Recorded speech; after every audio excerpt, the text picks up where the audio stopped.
Today I fucked up by helping my husband find a psychiatrist who helped him understand he doesn't want to be with me. After dating 8 years and having exactly 1 month before we got married, my then fiancé felt it was a good time to tell me he has been severely depressed his whole life and tried to kill himself in the past. Both instances were prior to us knowing each other. I tried everything I could to help. I navigated the mental health system for him, which is the biggest pain in the ass, signed us up for yoga, he wanted to go, was supportive and would do anything that could help. He had never tried to go see a psychiatrist but said he wanted to and was scared. I talked to him about it all whenever he felt comfortable and wanted to and assisted him with realizing he's not weird. So many people go through this. He's got a close supportive family that refuses to show any emotion except happiness and drinks a lot in a fun party-like atmosphere. Needless to say, I'm the only one he's ever told about this his entire life and I don't see him planning to tell anyone else. No one would really expect it. He's one of those individuals that hides his depression with comedy,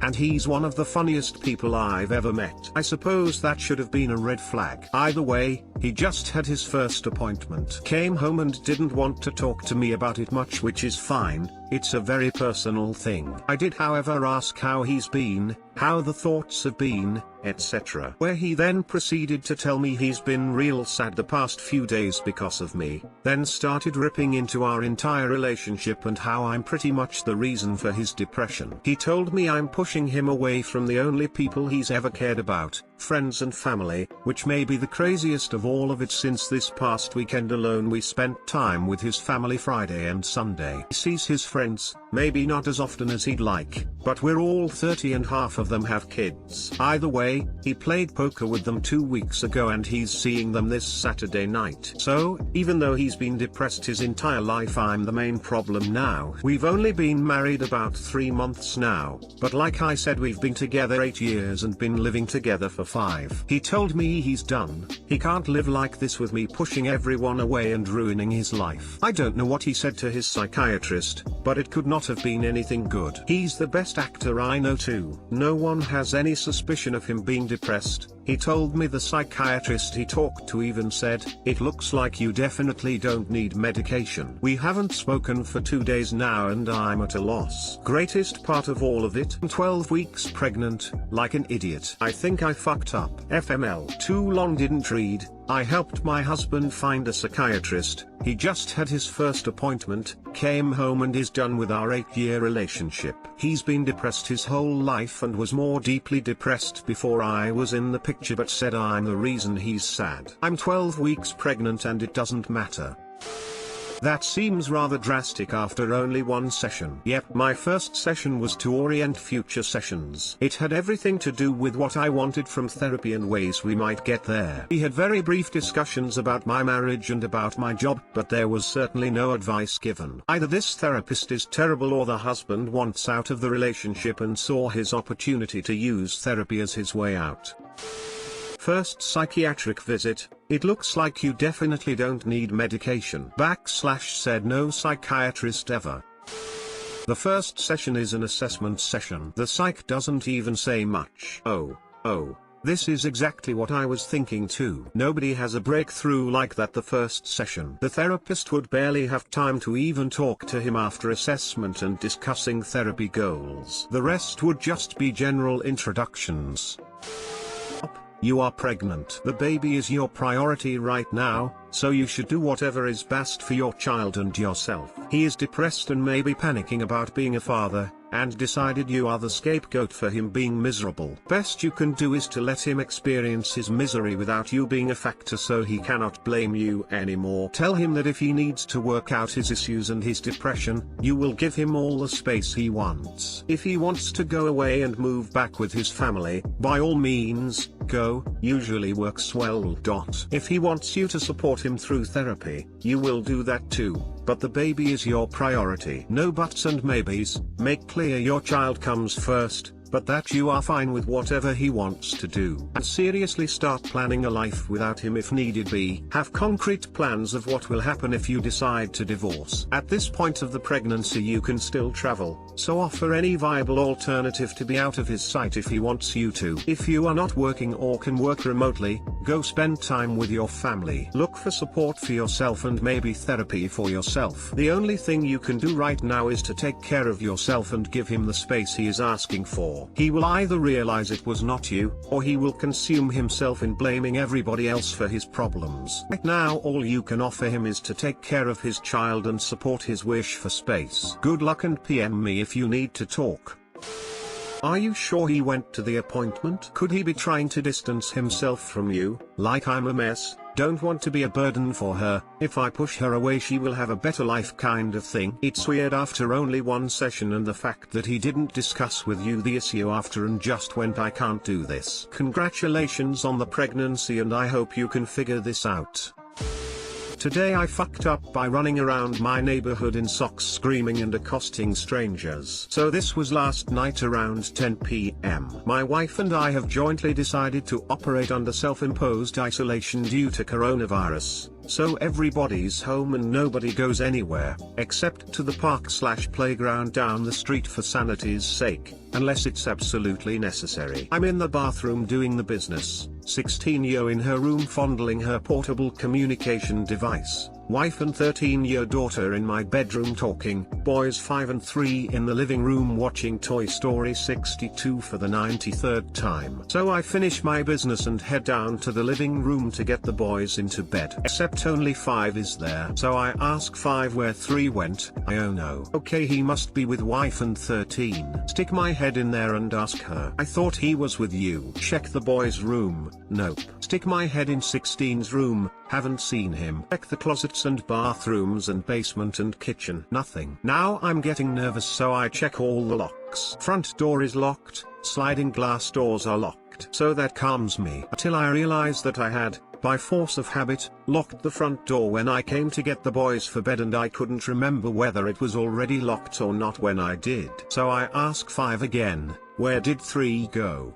Get another nonchalant but slightly annoyed oh no. So I pause the movie, tried to conceal my panic as best I can, and ask him to think about which way he went. I think he went outside. I lost my marbles. To make a long story short I ran out, in socks, screaming 3's name from one end of the block to the other, ran to the park screaming his name, scaring the crap out of the teenagers hanging out there. Park is a couple of acres at least, baseball field, tennis courts, trails etc. Asked them to be on the lookout for a 3-year boy in white Batman boxers, warm day today in the mid-Atlantic US. We got you dude. My wife did the same, but screaming in the woods behind the house. Ran back home, grabbed my keys, wife calls police, and I end up driving around my neighborhood stopping on pretty much every block to scream 3's name, accosting joggers and teens out and about, running red lights, the whole 9. I literally was not even in my own body to be able to control of myself. So my route takes me close to home again and I decide to check my block again. My wife is out front crying and babbling into the phone talking to emergency. I stop for a second and give her a big hug and run around back so I can search the woods behind the house. It's worth mentioning that we live in a sparsely populated area, and there have been sightings of medium-sized predators, bobcats, coyotes, etc. over the past few years. The kinds of animals who wouldn't normally attack adult humans but might find a preschooler to be about the right size. So here I am thinking the worst,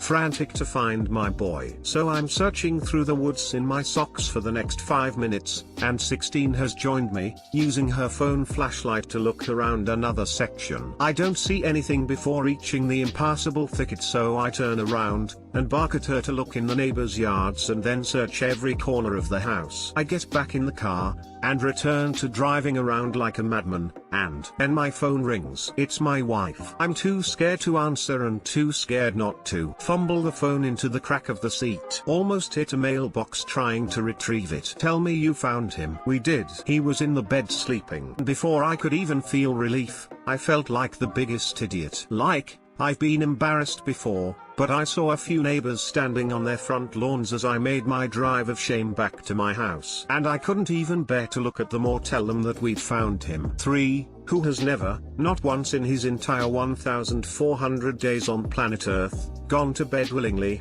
had gone to bed by himself, and was sound asleep the whole time. And I looked right at him before I went on my wild romp through the neighborhood. Just take me out back and shoot me please. So anyway, get back home, wife and I hug it out, teens and wife start chatting about the whole ordeal. I crumple into a ball on the couch to get myself together, and then there's a knock on the door. It's an officer responding to the call. My wife was on the phone with emergency when they found him, so the officer already knew, but he was obliged to knock and make sure. And there I was just barely holding it together trying to tell him my son was home all along. Anyway, now I'm tending to the cuts and bruises on my feet that I didn't even feel when they happened. Which is probably a good thing, because it can be my excuse to hide the fact that I'm too embarrassed to walk out of my front door today. Too long didn't read, thought my kid went missing, ran around my neighborhood in socks screaming at strangers, bruised and cut my feet. Edit, I put a post on my local Nextdoor app apologizing for the disturbance, and they all,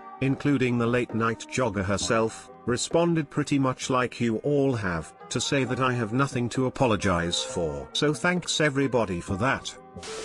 I have a 3-year and they do disappear mysteriously. Today I found mine hanging from the fridge handles trying to eat potatoes. I'm almost 10 years older than my littlest brother, so I distinctly remember when he was around 3 and we found him hiding under my father's desk with an entire bottle of syrup. He was doing his best to guzzle the whole thing before we found him. Think like hooking a water balloon up to a water spigot. Quite impressive actually. The second time we found him doing it was the last. We heard crying and found him attempting to do the same thing with a bottle of mustard.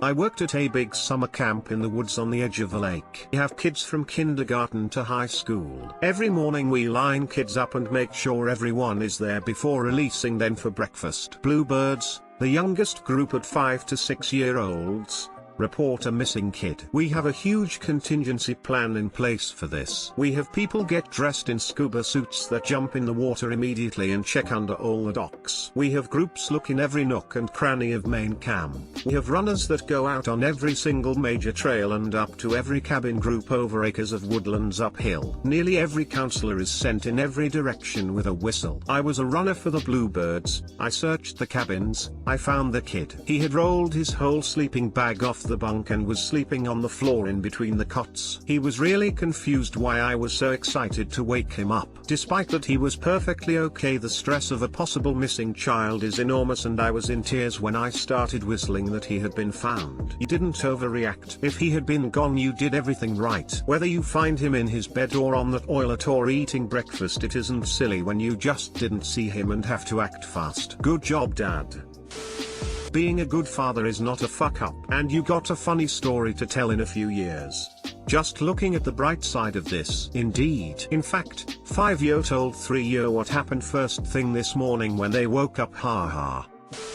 A year ago my then 4-year son was playing with his aunt and then he just disappeared. I'm screaming through the house and he doesn't answer. I get panicked, he fell out a window. Our house is on a hill, so even the first story is 2 stories above the ground. I'm losing my mind, about to call the police, when I scream his name one last time and hear a quiet, "I'm right here Daddy," as he crawls out from under his bed. He decided to play hide and seek without telling anyone. I fell to my knees in relief. Don't be embarrassed, everything you did was the right thing. I once witnessed my neighbor try to wrangle one of his small children in a similar situation. They were outside and the kiddo kept running around the outside of the house, just outside the view of his dad, who was chasing. I stood behind a bush by my house and was ready to grab the kid in case he decided to leave their property, but I didn't want his dad to get embarrassed and wanted the chance to let him handle the situation, which he did, after a few laps. Today I fucked up by ruining the best moment of my life. Just a preface, ravens are going to take over the world. Just recently I've been able to pull myself to sobriety from heroin addiction. There are posts detailing that on my page. To help keep my mind distracted, I started getting new hobbies. One of these hobbies was taking a daily 2-3 mile walk around my neighborhood, a decent sized park, and a small creek. Yesterday on my walk, I reach the park and I see 5 to 7 crows/ravens. This is weird because I usually never see them in large groups. Lots of small birds and robins and occasionally one raven. Here comes the good part. One of the ravens casually, and when I say casually I mean that this man 100% knew what he was doing, and has probably done it before. This raven was casually using a human water fountain. This was one of those water fountains where the button is directly in the front of the whole thing. This bird's leg was stretched over pressing the button, right wing on the side of the spout, and his beak perfectly drinking from the fountain. I was frozen just staring. Next thing I know, fountain bird flies away and I'm just like, shit, did I really witness that? I continue my walk, and the path takes me closer and closer to the fountain. Not even 20 seconds later a different raven goes over and starts to use the fountain. At this point I was without 20 feet of the fountain. All of a sudden, a third goddamn raven flies over to the child water fountain right next to it and starts drinking too. I'm thinking to myself that I'm witnessing some type of miraculously intelligent birds and I need to get a video ASAP. I didn't know how much longer they would be doing that. I pull my phone out of my pocket, and lo and behold, I dropped my fucking phone. Like the most terrifying phone drop anyone can experience. This was angles perfectly to collide exactly parallel to the concrete below me. Phone makes a loud noise and I'm just like, velp. Fuck. I sadly watched the ravens fly away from the fountain and others from tops of swing sets. I was so mad that I scared away the most amazing thing I have ever seen that I forgot about my phone. I bent down to pick it up,